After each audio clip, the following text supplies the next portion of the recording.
Muito bem, rapazes, moças do CPV, nós estamos aqui novamente, dessa vez para comentar com vocês a prova da FUVEST, correspondente, à segunda fase, e nós vamos trabalhar com questões de história do Brasil. Vocês evidentemente sabem que a prova de história, nessa fase de avaliação específica, ela compreende 6 questões. 4 delas trataram de temas referentes à história geral. Para nós, da história do Brasil, apenas 2, mas questões muito bem feitas e muito bem elaboradas. Algumas delas até trazendo uma novidade, como, por exemplo, a construção de um gráfico com dados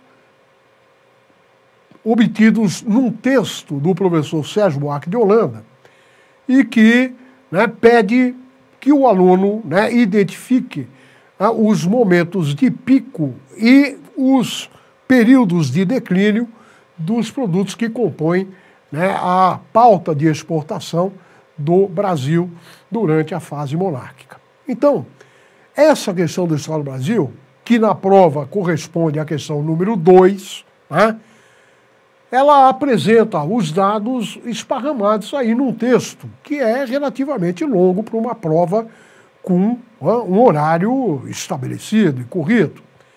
Não é uma questão difícil, mas é uma questão que vai exigir do aluno uma atenção e um trabalho, porque ele tem que ler o texto, buscar os produtos que o texto apresenta com dados numéricos e, a partir dele, construir um gráfico. A questão é simples, Então, com base no texto, e os dados estão ali esparramados, responda o que se pede. Questão A. Elabore um gráfico das exportações brasileiras de café, açúcar e algodão no período monárquico, incluindo os respectivos dados percentuais aproximados. Os dados percentuais estão no texto. Então, o aluno, obviamente, teria que se dedicar, dispor de um pouquinho mais de tempo do que o habitual na resolução de questões comuns, para apresentar o texto, ou melhor, o gráfico da seguinte maneira. Veja.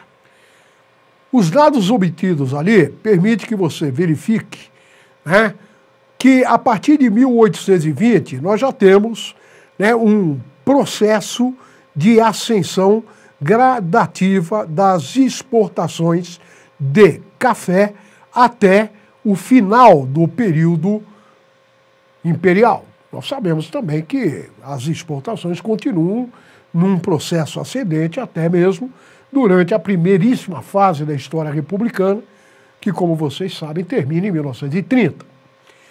Com os dados que você tem exposto ali no texto, você também pode verificar que a exportação do açúcar entra, obviamente, num processo de declínio, sobretudo a partir da substituição da atividade agrícola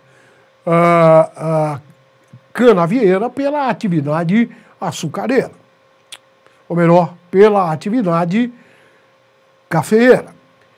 E os dados que você também tem mostram que o algodão, ele também teve um papel muito insignificante, mas de qualquer maneira presente ali nas exportações do Brasil. E aí você vê que ele começa em 1820 com um índice de 20%, mas entra num processo de declínio acentuado até o ano de 1860.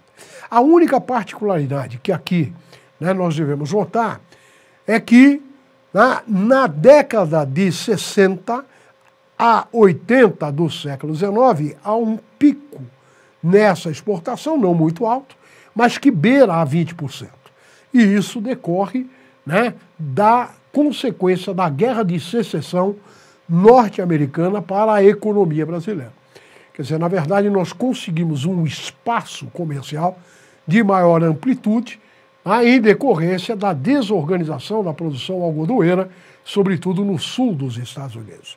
Mas a partir de 1870, novamente esse produto entra em declínio, até evidentemente chegar ao seu índice mínimo, que gira em torno de 10%, no período que antecede o advento da República. E aí, com base no mesmo gráfico, você responderia à segunda questão. A segunda questão é: os principais produtos de exportação durante o período colonial foram, na década de 1820, aí o açúcar, evidentemente, ganha expressão. Na década de 1830, olha no gráfico, o café já exerce um peso especial na exportação brasileira. E em 1880, simplesmente se confirma isso. O Brasil se transforma indiscutivelmente num dos maiores exportadores desse produto, abastecendo a maior parte do mercado consumidor internacional. Ok? Agora, a questão de número 3, ou melhor, a questão de número 4, que é referente também ao programa de História Brasil, é uma questão um pouco mais, digamos, reflexiva, embora não seja difícil. Ela traz aí dois textos, um atribuído a um autor chamado abreviadamente de MP Figueiredo, que eu particularmente desconheço, porque não é o nome de grande circulação no meio acadêmico, e que, num livro intitulado A Revolução de 1964, relata o episódio de 31 de março de 1964, considerando uma revolução. Logo no primeiríssimo parágrafo ali, aliás, nas duas primeiras linhas, você já percebe o tom de enaltecimento dessa ação política. Então, diz ele lá: coube ao general Mourão Filho, comandante da 4ª Região Militar, essa histórica iniciativa a 31 de março nas altaneiras montanhas de Minas Gerais. E a revolução, sem que tivesse havido elaboradas articulações anteriores, enfim, empolga o Exército, a Marinha, a Aeronáutica e desemboca na deposição, que ele chama de partida, do ex-presidente João Goulart para o estrangeiro. Olha, ele está denominando o evento de 31 de março de revolução, certo? Já o texto subsequente, que é de Murilo de Carvalho, coloca o mesmo episódio na seguinte narrativa: lembro-me bem do dia 31 de março de 64. E logo em seguida, ou logo adiante, ele diz o seguinte: no dia seguinte, 1º de abril, já não havia dúvida sobre a vitória do golpe. Então, a questão aí mostra claramente que não há neutralidade axiológica na avaliação dos episódios históricos. Não? E é exatamente isso que está sendo perguntado. Na questão ali, diz que denominação cada autor utilizou para se referir ao regime instaurado após 31 de março de 64. Olha, o primeiro autor chama o episódio de revolução. O segundo autor não, o denomina de golpe político. E aí a questão é a seguinte: a que se deve essa diferença de denominação? Ora, se deve da perspectiva de análise que cada um dos que narram o episódio assume.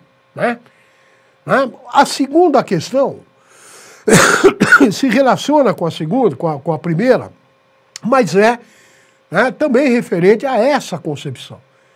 Por quê? Porque para quem entende a ação de 64 como revolução, a entende como sendo uma articulação que se desencadeia em nome da defesa da ordem instituída, que se entendia ameaçada, né, pelo perigo socialista, pelo comunismo, pelo perigo vermelho, que assim era identificado no programa de reformas de base de João Goulart. Agora, o que entende que a ação é golpe, como é o caso de Murilo de Carvalho, né, é porque tem, obviamente, a perspectiva, na minha opinião, correta, né, de que se tratou, evidentemente, de uma ação que depois um presidente da República, eleito por via direta e democraticamente, segundo uma ordem constitucional igualmente democrática, conforme rezava a Carta de 1946. Então é esta, né, a diferença de concepção de cada um dos itens. E aí a questão B diz o quê? Essa diferença está relacionada de alguma maneira com a criação da Comissão da Verdade. Essa comissão que está instalada, né, desde 2012. Qual é a diferença? É óbvio que aqueles que partilharam ideologicamente, né, com o golpe militar não têm interesse em, né, recuperar essa memória histórica, né, no sentido de depurar a verdade e trazer à tona, né, a verdadeira história brasileira do período. Já, evidentemente, aqueles que, né, se viram vitimizados pelo golpe, entende ser de suma importância que a Comissão da Verdade recupere, né, a memória histórica real, né, dando nome, né, àqueles que atuaram no terrorismo de Estado contra os direitos humanos e contra as liberdades políticas e cidadãs. É isso. Então a prova é uma boa prova, como a FUVEST, enfim, né, sempre foi. Um pouco mais de reflexão e um pouco de serenidade, né, seriam bastante para o sucesso.